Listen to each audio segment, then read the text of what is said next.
vendo FG. Glória a Deus. Gente, quanto talento.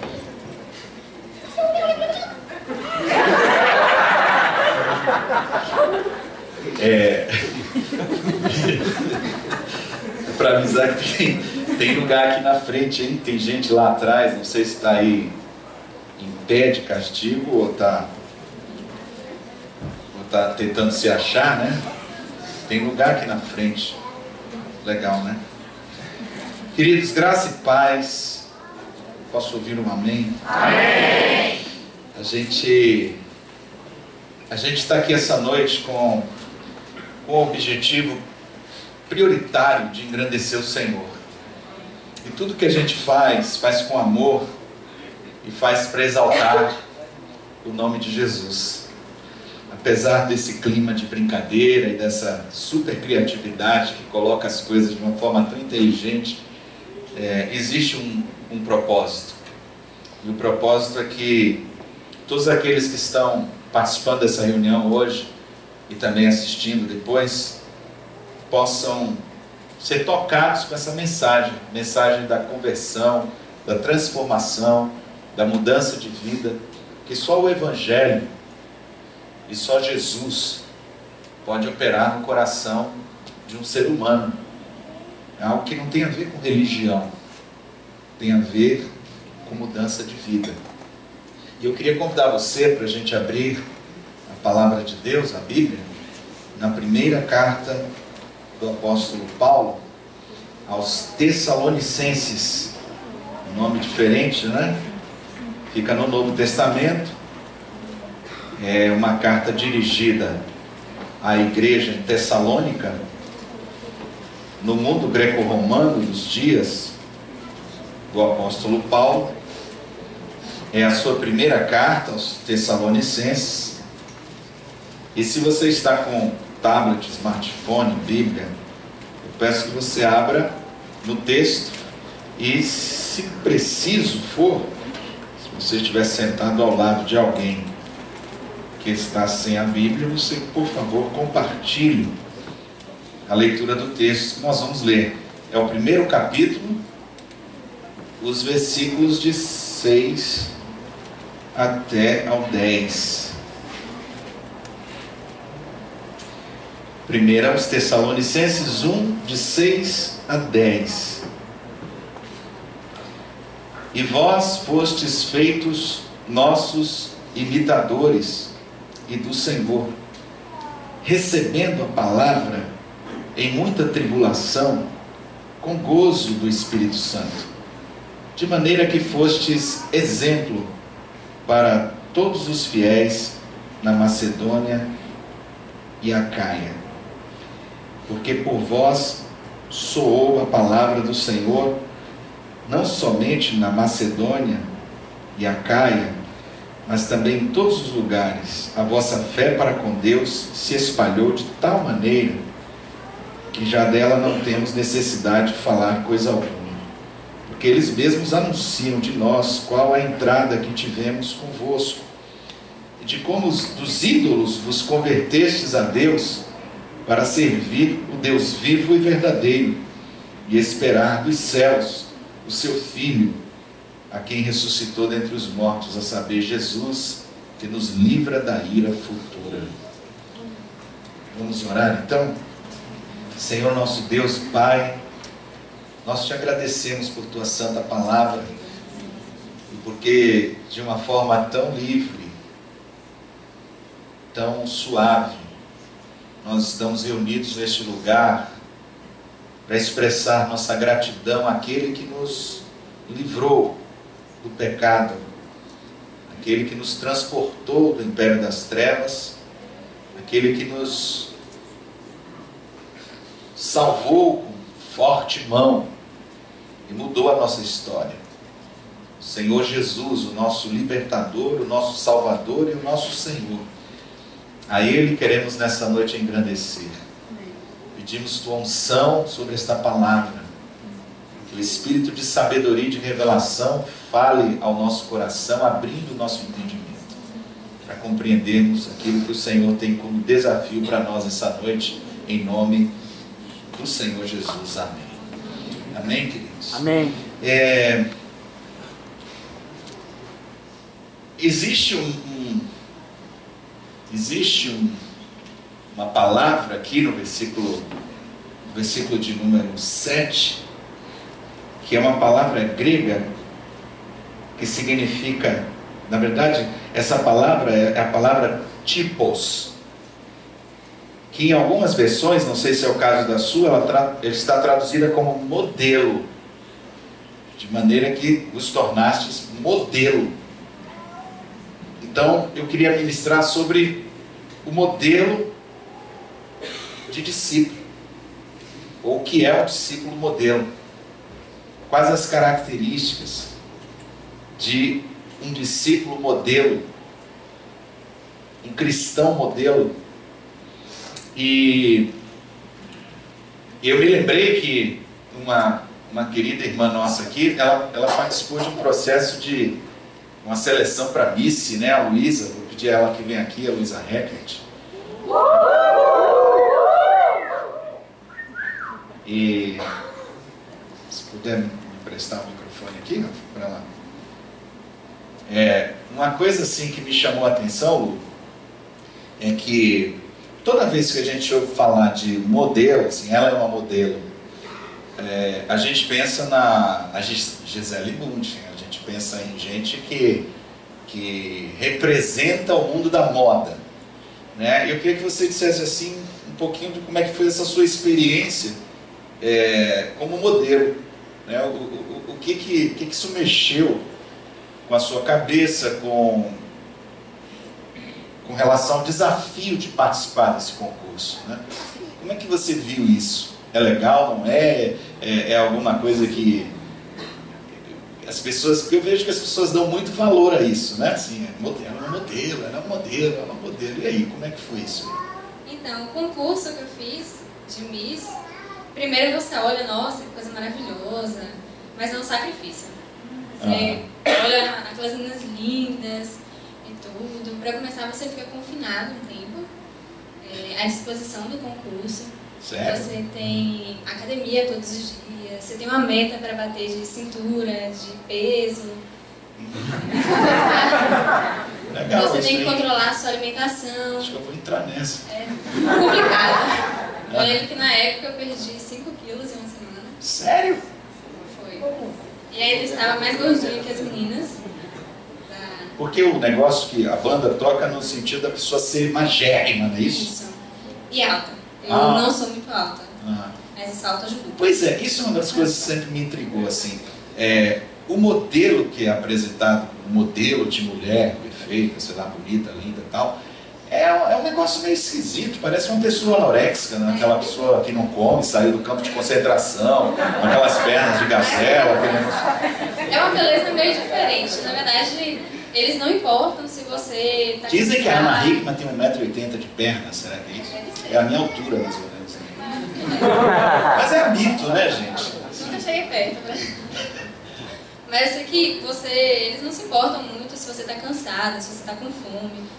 Teve um dia que a gente saiu de noite para alguns locais, alguns eventos que a gente tinha que ir. E eu estava morrendo de fome. Eu saí com uns amigos antes e a gente foi para um rodízio de petiscos que tinha coxinha, que eu amo coxinha, e eu não pude comer nada, só água. Eu estava com muita fome. Quer dizer que vocês vão a um rodízio para sofrer. Legal. A gente não pode comer nada. É estranho. É um sacrifício muito grande, né? Mas no final de tudo bem legal. Eu gostei muito. Foi uma experiência. Foi uma experiência. Mas do ponto de vista assim, que é esmagador, né? Então assim, você... E com relação a assédio? Assim, uma coisa que a gente ouve falar muito, assim, que quem envereda por esse caminho é perigoso, do ponto de vista assim, de como uma moça se expõe, é um mundo assim, de mercado, é um mundo que lida muito com a estética, com o corpo, e que apela muito também para esse glamour, diferente do que o Elvis falou, do rock, das drogas e tal, mas também é um mundo perigoso, não é isso? É um mundo perigoso. Eu já tinha feito vários eventos antes, e uma das grandes parcelas de culpa para ter me afastado do Senhor foram esses eventos que eu tinha feito antes. Ah.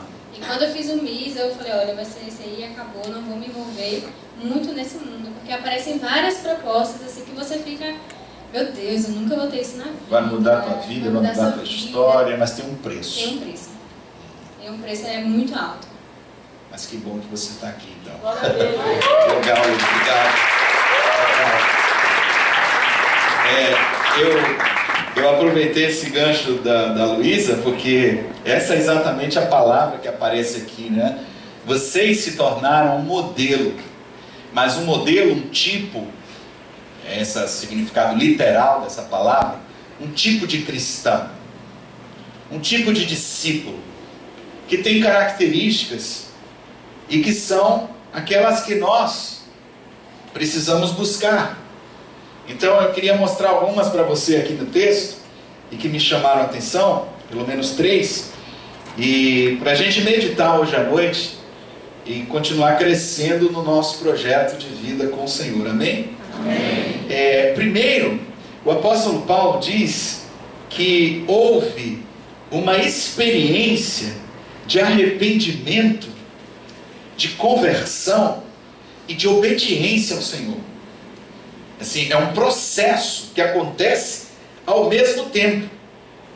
No versículo 9 ele diz, como dos ídolos vos convertestes a Deus para servir o Deus vivo e verdadeiro.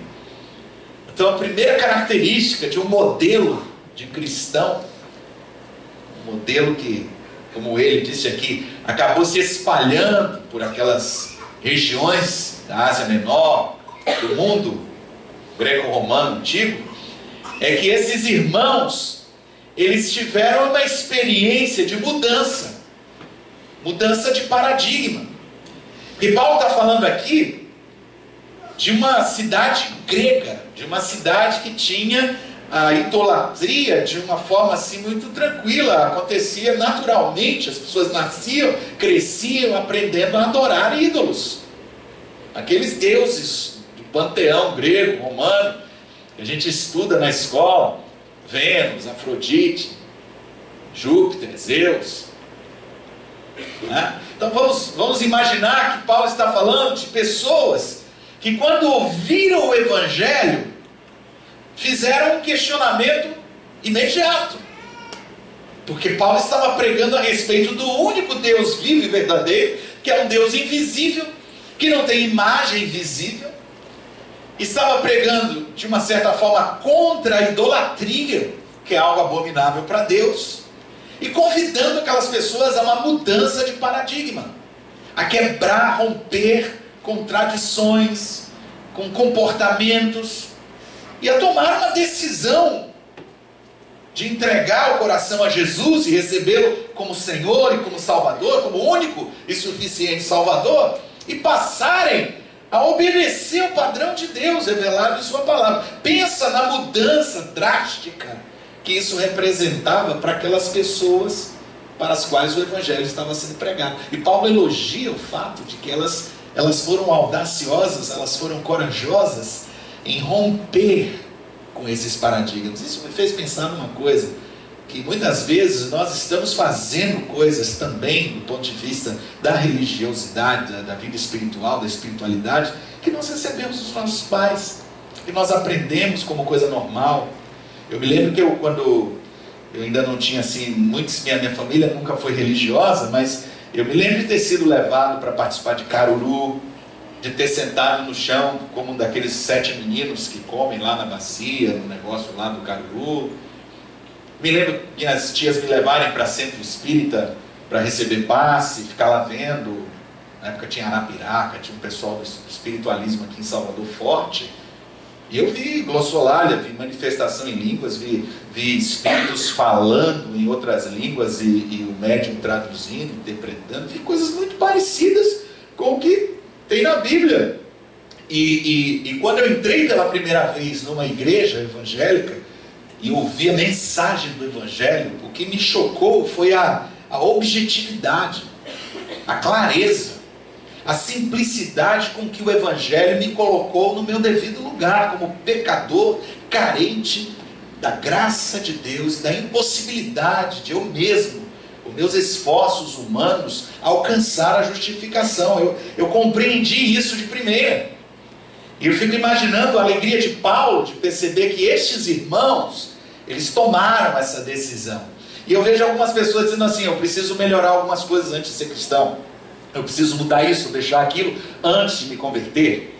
E na verdade essa é uma experiência que acontece como um processo único, embora com muitas faces. Mas vamos pensar aqui, olha para a sua mão, põe a sua mão aí diante da sua face, com a palma da mão virada para a sua face, e agora vira ao contrário a sua mão. Então a experiência é essa aqui. Isso é arrependimento, isso é mudança de vida, segundo o entendimento do Evangelho. É um processo. Aqui está a sua vida de frente para você, o que você é, o que você faz, o que você acredita, e de repente você muda, e essas coisas ficam para trás. Então não existe como você melhorar algumas coisas para se tornar cristão, e não existe como se tornar cristão sem melhorar algumas coisas. Então na verdade assim, quem coloca isso como desculpa, eu preciso mudar isso, mudar aquilo, não vai conseguir. E se alguém toma essa decisão e não muda, não houve decisão. Não sei se você está entendendo, mas é uma situação assim muito óbvia, que para Paulo foi como um modelo. Nós estamos falando de início do Evangelho, início da igreja cristã, e aqui já está se estabelecendo um padrão. Todo aquele que quer experimentar o poder do Evangelho em sua vida precisa tomar essa decisão. Você vai ter que deixar coisas, você vai ter que abandonar conceitos, você vai ter que romper com certas tradições, você vai ter que ser corajoso para abrir mão de certas práticas. Você, ao mesmo tempo que você começa a crer naquilo que está sendo pregado, se faz absolutamente necessário que você tome uma posição. E essa posição é o que faz com que você se converta do que quer que seja para Deus, para viver em obediência a Deus e para a glória de Deus. Amém? A segunda coisa interessante que Paulo fala aqui como modelo é que esses irmãos, eles receberam os apóstolos com muita alegria. E ele fala isso aqui no versículo 5, que a gente não leu, mas diz assim: porque o nosso Evangelho não foi a vós somente em palavras, mas também em poder, no Espírito Santo, em muita certeza, como bem sabeis, quais fomos entre vós por amor de vós. E vós fostes feitos nossos imitadores e do Senhor, recebendo a palavra em muita tribulação, mas com alegria do Espírito Santo. E também, no versículo 9, ele diz: porque eles mesmos anunciam de nós qual a entrada que tivemos para convosco. O que chamou a atenção do apóstolo Paulo aqui também foi a forma inclusiva e acolhedora com que esses irmãos começaram a manifestar a graça de Deus nas suas vidas. E eu acho isso maravilhoso, porque assim, em alguns lugares a igreja, em alguns momentos da história, a igreja se tornou tão chata, ela se tornou tão antipática, ela se tornou tão presa a preconceitos, que ela se tornou excludente e não inclusiva. Então Paulo está dizendo aqui: o Evangelho chegou para vocês de tal maneira que vocês, além de se converterem dos ídolos a Deus, vocês se tornaram pessoas muito amorosas. Vocês foram muito amorosos conosco. Vocês nos receberam com muita alegria, mesmo passando por tribulações, mesmo pagando um preço por essa decisão, porque nunca é possível a gente tomar uma decisão radical de seguir a Jesus sem pagar algum preço. Vocês foram absolutamente inclusivos, muito amorosos, e nós gravamos isso no coração. E não somente isso, essa notícia se espalhou. Porque imagina que o apóstolo Paulo tinha vindo de Filipos, onde ele havia sido açoitado e preso. E depois foi para Tessalônica. Então ele está fazendo viagens missionárias e tomando muita cacetada no meio do caminho por conta do Evangelho. Mas ele chega num lugar onde os irmãos recebem a palavra, recebem o Espírito, recebem a presença dos apóstolos, e a igreja é constituída numa base de amor. E isso é maravilhoso. Essa para mim é a segunda característica, modelo dos discípulos de Jesus. Primeiro, são pessoas que se converteram verdadeiramente e experimentaram arrependimento, a fé obediente.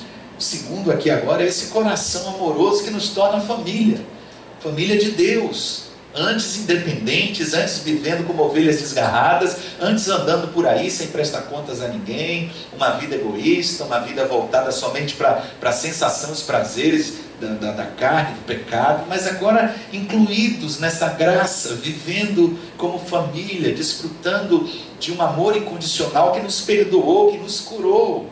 Eu que não era ninguém, eu que estava completamente destituído de Deus e de dignidade, eu que para o mundo já estava estragado e perdido, eu que me considerava inclusive uma pessoa tão cheia de pecados que não poderia jamais ser aceita por Deus. Mas quando eu entendi o amor de Deus, a forma como Ele me aceita, esse amor me cura, esse amor lança fora o medo, esse amor me aproxima de Deus, esse amor me constrange, de modo que não é por uma adesão religiosa ou por fazer parte da membresia de uma igreja que eu me torno cristão, mas é por experimentar este amor que faz de mim um filho amado, uma filha amada de Deus, e que por isso tem agora um coração capaz de amar os irmãos e viver em comunhão. Porque qualquer pessoa que esteja na igreja querendo viver uma vida independente não entendeu o Evangelho do Reino. O Evangelho do Reino é aprender a viver em comunhão. Independentes nós éramos, independentes nós já vivemos, mas se estamos no corpo, agora temos cabeça, temos autoridades, temos irmãos aos quais nos submetemos em amor, e isso é o que faz da igreja um projeto extraordinário. Ela é a nova comunidade, a nova sociedade, ela é a sociedade alternativa, ela é a proposta de Deus para esse mundo caído, o lugar onde nós podemos viver um padrão diferenciado, amando uns aos outros, servindo uns aos outros e cooperando com o crescimento uns dos outros. Nós não somos perfeitos, longe disso. Nós temos muitas situações na nossa vida que precisam ser trabalhadas e tratadas, mas é exatamente essa submissão inclusiva que nos faz crescer até alcançarmos a medida de Cristo Jesus. E por último, discípulos modelo são também aqueles que pregam o Evangelho, que falam de Jesus, que anunciam, que proclamam, que fazem questão de repartir com outros esta mensagem. É tão interessante que o apóstolo Paulo fala também da maneira como essa mensagem, ela não ficou em Tessalônica, ela se espalhou, no versículo 8, porque por vós soou a palavra do Senhor, não somente na Macedônia e Acaia, mas também em todos os lugares a vossa fé para com Deus se espalhou, de tal maneira que já dela não temos necessidade de falar coisa alguma, porque até as outras pessoas passaram a dar testemunho do que estava acontecendo com os irmãos ali. E ele fala no versículo 10, que eles estavam aguardando dos céus o Filho de Deus, que foi ressuscitado dentre os mortos, a saber, Jesus, que nos livra da ira vindoura.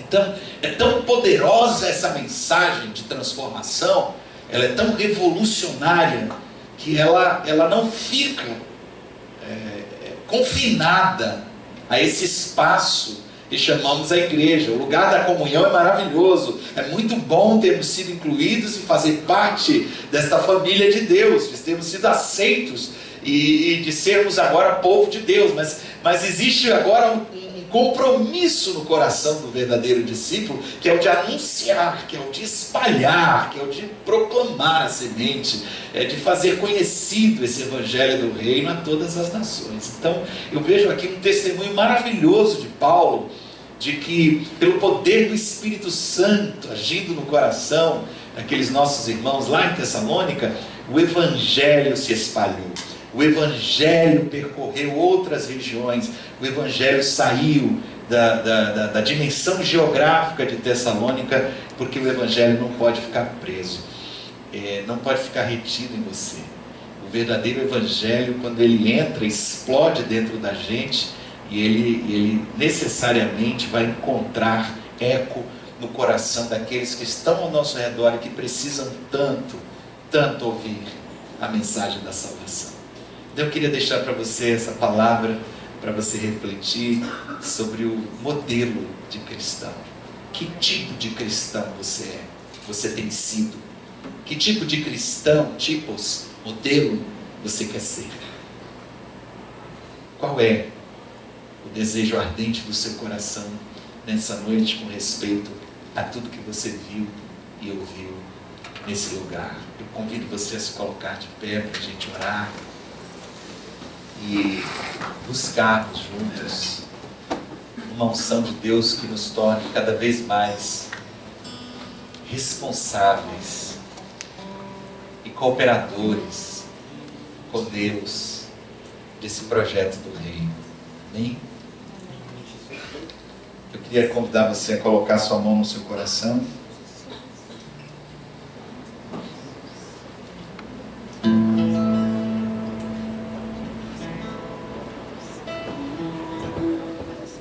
Senhor, às vezes parece tão difícil a proposta do Evangelho, mas na verdade a gente é que complica. Ela é muito simples. As pessoas falam tanto hoje em dia de verdadeiro Evangelho, mas só existe um Evangelho. O Evangelho da morte e da ressurreição, Senhor. Na sua morte, fomos livres do pecado. E na sua ressurreição, ganhamos um novo coração, uma nova natureza, uma nova vida. Este é o Evangelho. O Evangelho que nos salva de nós mesmos e que nos muda de dentro para fora. O Evangelho do perdão, da graça, do amor de Deus. O Evangelho do reino, do governo, do senhorio de Cristo. E se queremos ser cristãos para o mundo, modelo de fé, discípulos, modelo, nós precisamos pelo menos, Senhor, expressar essas 3 características. Eu oro para que cada jovem que está aqui nessa noite, Pai, diante de tudo que viu e ouviu, possa tomar decisões radicais. Se há alguém aqui que precisa se arrepender dos ídolos, que isso aconteça hoje à noite. De maneira simples, como viramos a palma da nossa mão, que essa pessoa possa sair daqui hoje à noite transformada. Eu não estou falando só de ídolos de pau e de pedra. Eu estou falando de ídolos do coração, Senhor.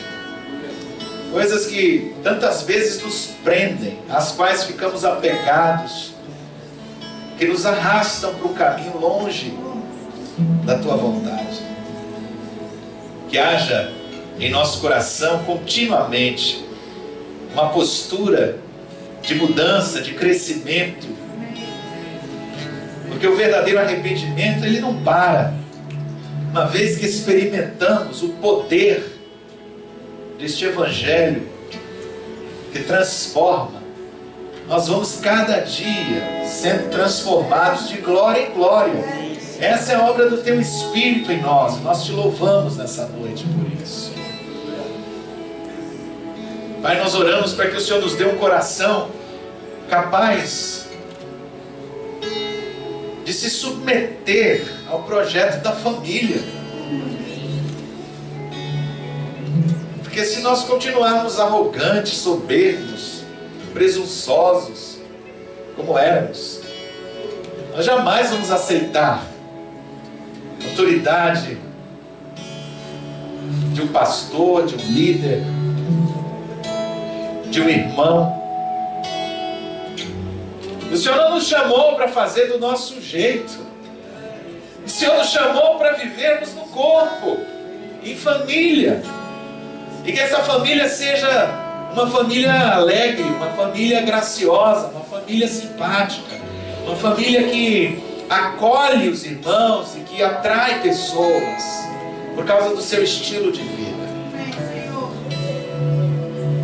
Mas ninguém jamais vai conseguir viver essa vida de povo de Deus, de família de Deus, se não estiver verdadeiramente debaixo da graça. Nós oramos para que nessa noite os nossos jovens sejam libertos de misticismo, de superstição, de legalismo religioso e de tantas outras coisas que infelizmente tem sido o estereótipo do cristão lá fora. Que a nossa comunidade tenha sempre essa liberdade, esta graça diante do Senhor, de viver um padrão de santidade, sem as amarras da religiosidade. Por fim, Senhor, eu oro e faço dessa oração um clamor para que este lugar se torne cada vez menor diante da quantidade de pessoas que serão alcançadas pela pregação, pelo testemunho de cada jovem que o Senhor tem resgatado e que tem uma história tão linda, uma história que precisa ser contada, uma história que precisa ser compartilhada. Sim, meu Pai, aqui estão as tuas testemunhas, as verdadeiras testemunhas de Jeová, as verdadeiras testemunhas de Cristo, estão aqui de pé nessa noite, dizendo: usa-me, Senhor, para a tua glória, usa-me para alcançar o perdido, põe mais compaixão no meu coração, põe mais peso, mais compromisso, mais amor, para que eu possa ser um farol, para que eu possa ser uma flecha, para que eu possa ser uma tocha, para que eu possa ser, Senhor, um instrumento afiado em tuas mãos, no meio de uma geração corrompida e pervertida, que eu possa resplandecer a glória do Senhor como um luzeiro. Pai, em nome de Jesus, eu oro para que nessa noite o verdadeiro batismo do Espírito Santo, o verdadeiro poder do Espírito Santo, o avivamento genuíno de Deus alcance a nossa juventude FG. E a marca principal deste avivamento, o resultado, a consequência em todo o tempo da história do cristianismo, onde houve avivamento, foi o Evangelho sendo pregado com autoridade e pessoas se convertendo e mudando para a tua glória, Pai. Não adianta ficarmos aqui falando sem frutos. Nós buscamos fruto nessa noite, Senhor, e oramos para que cada jovem, cada discípulo dessa comunidade, cada membro, cada irmão seja um modelo, um ramo frutífero para a tua honra e para a tua glória, Pai. Muito obrigado por esta palavra. Nós te adoramos pela substância, pelo alimento, pela força que recebemos nessa noite, através de tudo que o Senhor tem nos proporcionado nessa reunião. E nós te glorificamos em nome do Senhor Jesus. Amém. Levante as suas mãos, aplauda o Senhor.